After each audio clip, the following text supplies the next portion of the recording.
does it matter that Cowboy Bebop is like if it's Americanized or not?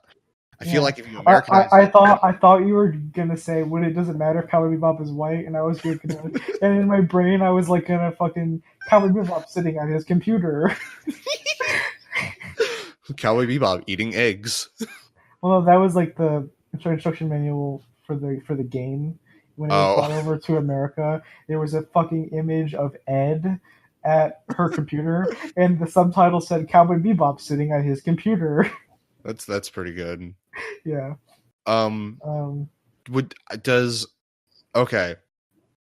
I would say for Cowboy Bebop specifically, I don't think it matters if it's Americanized or not because the cast I also seems don't think it matters. Yeah, but I think it does matter that you gotta not have a white majority cast. You gotta mix it up. There are things, but like I'm okay. So Jet being black, I actually think is fine.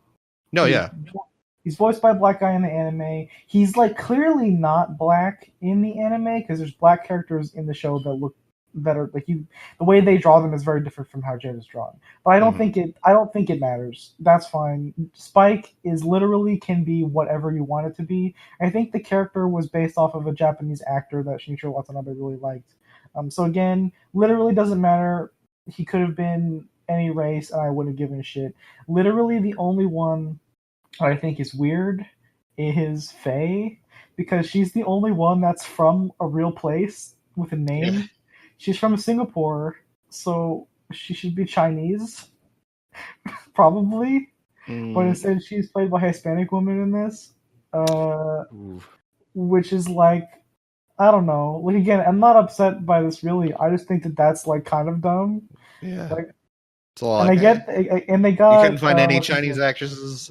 Well, I think it's what they did is they got John Cho to play Spike, and I think he's Chinese, right? I might be wrong. I have no idea. That name sounds Chinese. He played the Asian guy in Star Trek.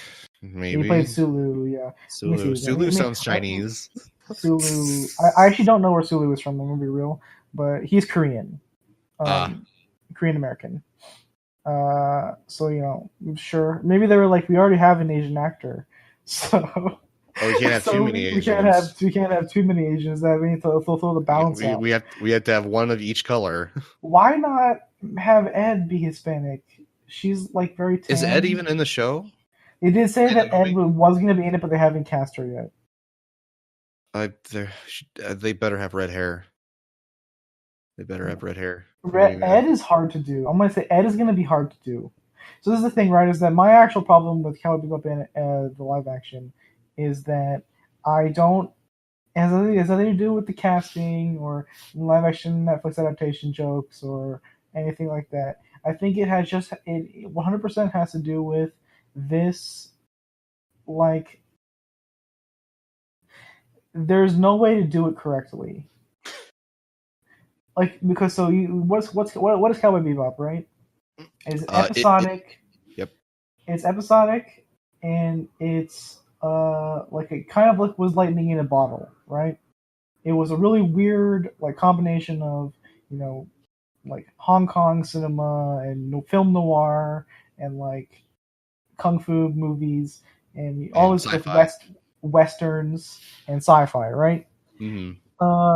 And it had this it had this ethos, right? I think I always refer to talking about this is that Cowboy Bebop had a like thematic ethos that they told you in every episode during the OP. There's that big poem that is on the screen for the entirety of the OP, right? About is that what that is? I never read that. I had no idea. Yeah, it's a thing where it's like it's a little basically it's a thing where it's kind of a historical document about the creation of the genre of jazz bebop, but then it also connects it with the show as bebop. So it says like in the year 2071, a group of people got together and they made something that defied the barriers of genre, whatever kind of stuff, right? And that's the show's thing. It's about spontaneity. It's about defying expectations, about doing your own unique thing. So that's kind of the purpose and what was the exercise they were going for with Bebop. So you have this new show, right? So how will you go about adapting something like Cowboy Bebop? Well, the way Netflix seems to handle things like this, shows like this, is they'll have episodic shows that have a narrative through line that'll carry over between every episode of the show. So what you do is you could rewrite episodes from the show or make new episodes that are unique, but have a continuous narrative through line that carries over through every episode of the show, kind of like Firefly or Buffy the Vampire Slayer. That's kind of the format Joss Whedon likes to write in. Mhm. And I think that is bad because that betrays the ethos of the show's sort of, like I said, like every episode is its own thing. It's separated. You have every episode is they call them sessions, and I always took that as meaning that there were an improvisation on the theme, like jazz, right? Mhm. You have a standard, you have a song, and every time you play the song, it's different because you're improvising it, right? Okay. And so that's kind of Interesting interpretation. so I feel like having the narrative through line kind of fucks with the format and the things people liked about the original show. Or you do away with the format entirely and have a completely linear narrative, which is awful, and nobody wants that because that's literally not what the original show was at all. You focus in on entirely on the different individual character arcs like Faye's or Spike's or Yeah. Jet's. That's bad because that goes against the entirety of the themes of the original show, not just what I'm talking about. Mhm. Or you have 10, it's going to be 10 episodes, or you have 10 original episodes that are all made for this new thing. And that's also bad, because then why even call it Cowboy Bebop then? Why not just call it something else? Why not call it You know what I'm Space saying? Dandy?